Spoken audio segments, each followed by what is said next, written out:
Bismillahirrahmanirrahim. Kisah Sayyidina Ibnu Umar radhiyallahu anhu tidak mau berbicara dengan anaknya. Assalamualaikum warahmatullahi wabarakatuh. Nahmaduhu wa nusalli wa nusallimu ala rasulil karim. Kita akan membacakan kisah daripada sahabat Sayyidina Umar radhiyallahu anhu yang tidak mau berbicara dengan anaknya. Suatu ketika Sayyidina Abdullah bin Umar radhiyallahu anhu mengatakan bahwa baginda Rasulullah SAW bersabda, "Izinkan kaum wanita pergi ke masjid." Salah seorang anaknya Sayyidina Ibnu Umar radhiyallahu anhu berkata, "Aku tidak akan mengizinkan mereka untuk pergi ke masjid karena mungkin pada masa yang akan datang dapat dijadikan alasan untuk kebebasan dan kerusakan."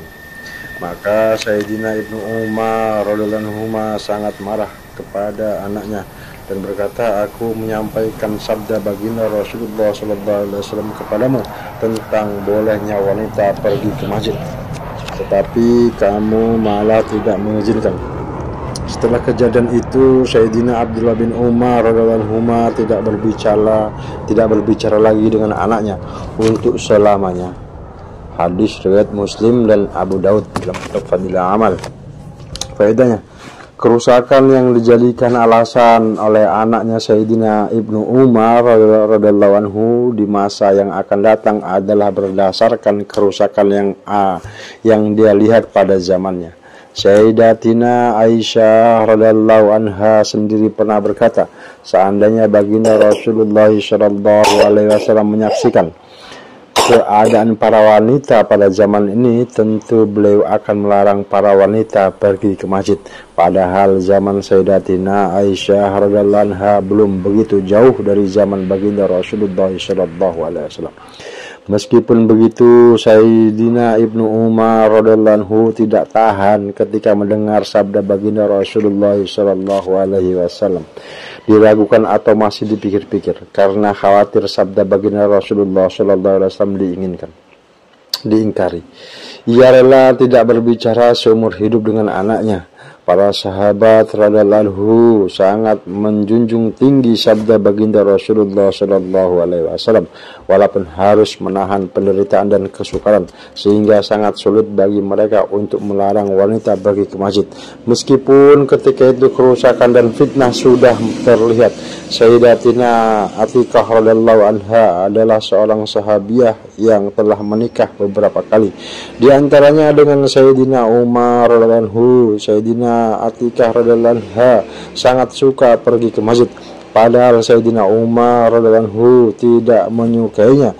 Pernah seseorang menyampaikan rasa ketidaksukaannya Sayyidina Umar radhiyallahu anhu dengan kebiasaan istrinya itu. Namun Sayyidatina Atiqah radhiyallahu anha menjawab, kalau dia tidak suka, mengapa tidak melarangnya sendiri.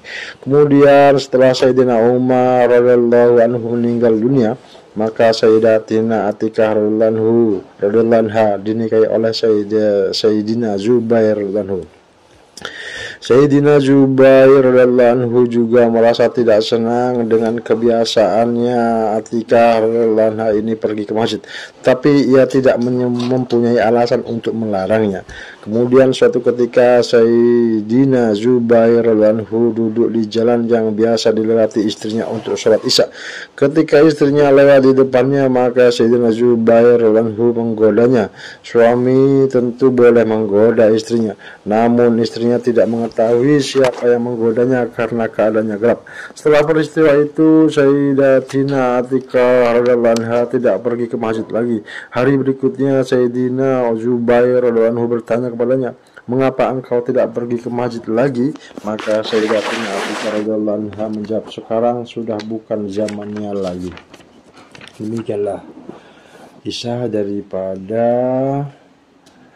Ibnu Umar radhiyallahu anhu ini tidak mau berbicara dengan anaknya oleh sebab anaknya ini mengingkari daripada hadis atau nasihat baginda Rasulullah SAW.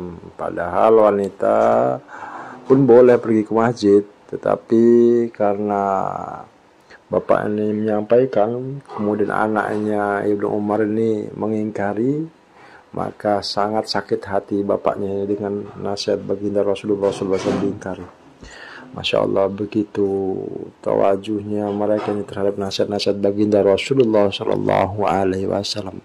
Semoga dari kisah ini kita diberikan kefahaman oleh Allah Subhanahu Wa Taala sehingga kita ini bisa berpegang teguh di akhir zaman seperti ini dengan nasihat-nasihat baginda Rasulullah Shallallahu Alaihi Wasallam. Barang siapa yang berpegang teguh pada sunnahku, kata baginda Nabi, di tengah-tengah rusaknya umatku, maka baginya pahala 100 orang mati syahid. Demikianlah.